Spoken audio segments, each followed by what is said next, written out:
The U.S. Vice President spent last week touring former Soviet republics, expressing American support and criticizing Russia.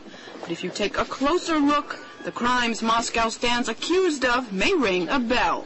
Dick Cheney denounced what he called Russia's war against Georgia. It lasted 5 days. We know we bombed Serbia for 78 days when Serbia had not attacked us, and it was attempting to recapture and redraw in the province that it was losing of Kosovo. Cheney also warned that Russia's recognition of Abkhazia and South Ossetia could set a precedent.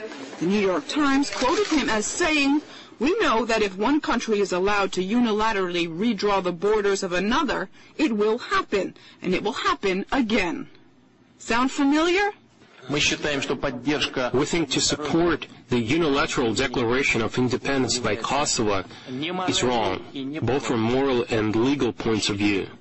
Russia warned repeatedly Kosovo's de facto independence could create a snowball effect for other states, but this never seemed to make a dent.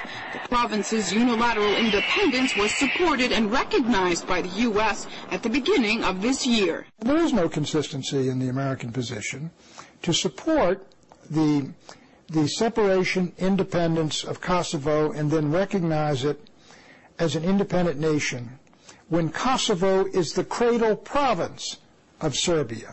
And it was pointed out to the Americans when we did that this could affect South Ossetia and it could affect Abkhazia. The West strongly criticized Russia for what it called an invasion of another sovereign country. Again, something Russia was against the U.S. doing in 2003. Regime change. Regime change is an American expression. We don't use such terminology. Funny man Jon Stewart threw his own comic punches at the double standards. Russia has invaded a sovereign neighboring state and threatens a democratic government elected by its people. Such an action is unacceptable in the 21st century.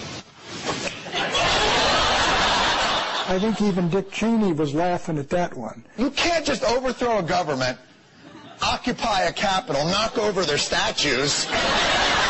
But all jokes aside, the U.S. will always be looking to protect its interests, as will Russia.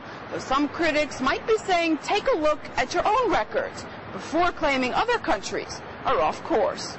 Anissa Nawe, RT, Moscow.